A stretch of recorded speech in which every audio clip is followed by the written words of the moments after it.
mom is your heart too. If your mom is still living, do right by your mom. You better go visit your mom. If you don't live with your mom, if you've grown, do whatever. Even your pops too, your parents. If you got two parents that live together, do everything in your power for them. Because you only get a pair. That's it. And if it's just your mom or if it's just your dad, spend time with them. Sometimes we get caught up in our lives and stuff like that. We don't even think about them. You know what I'm saying? I mean, not so much think about them like deliberately, but we just get caught up in our lives, not realizing that they're not going to be around forever. You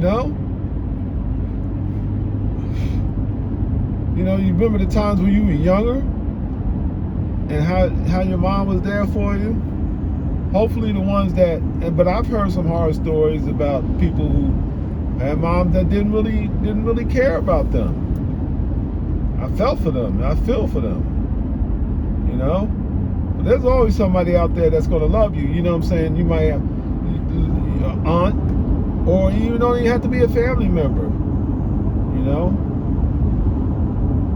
Some people that I know in my life weren't even related to me, and they like a brother or a sister, because I don't think it matters for really, because sometimes family can be your,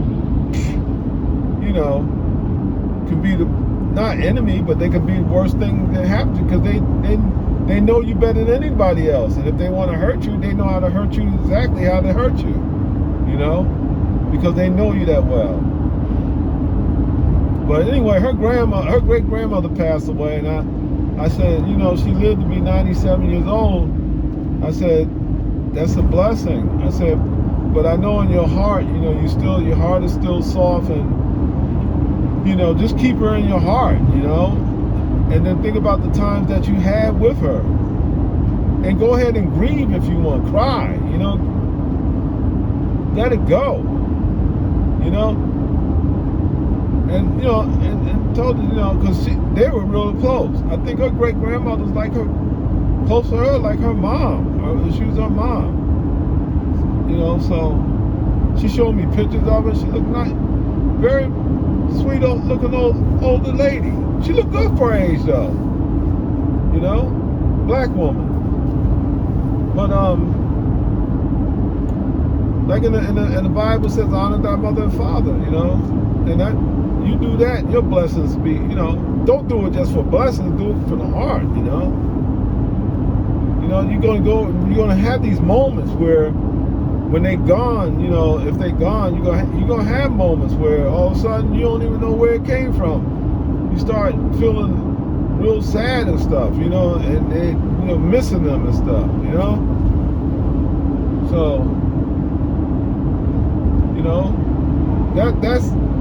that happened to me a lot. Happens to me a lot. Happens to my wife a lot too.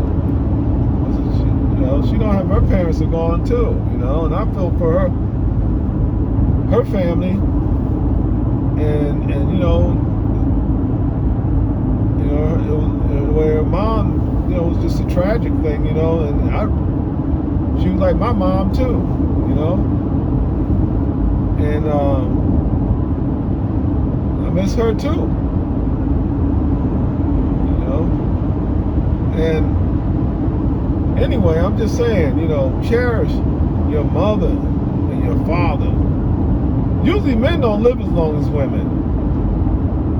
Men don't live as long as women, because men they get this stress, and they hold all that stuff in, and we hold a lot of stuff in, Women, they live longer because they cry, they get it out, they're emotional, they don't have no problems expressing themselves. We hold our expressions, and all that stuff get bottled up,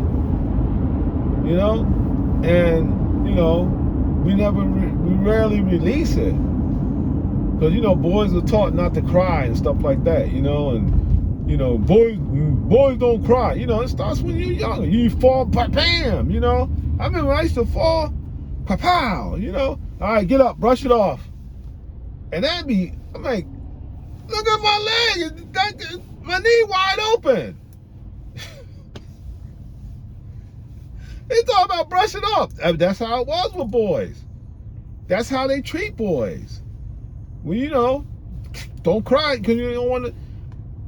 No parent don't want their son to be a crybaby. That's what they would call him back in. You know, toughen up, get up. I mean, one time I was running, racing my friend. Man, I tripped. I mean, I slid like I was sliding for first base, but I was going head first. Man, I got up, man, I had scratches all over my body. I thought, all right, get up. Come on, brush it off. I remember one time me and my boys riding the bikes, right? There was this dog in the neighborhood. We were riding our bikes. We were moving out, right? And then there was this dog, and there's always a dog in the neighborhood. One dog that always chased everybody. This dog happened to be a German Shepherd on our street. Well, it was not our street, but the street around the corner. And you know, kids, they're gonna ride their bikes all over the neighborhood. So me and my boy, we were riding. He was like in front of me, and the dog, when we saw him out there, that dog, as soon as we saw him, we know he had a reputation for chasing people. Big German Shepherd, man, big hairy, big old German Shepherd. Boy, so my boy Andy like, oh shoot, because the dog was up on the ground, and he started pelting. I stopped at that dog, started barking and carrying on and stuff. They started charging at us, right? So we would pedal. I mean, and then he was in front of me.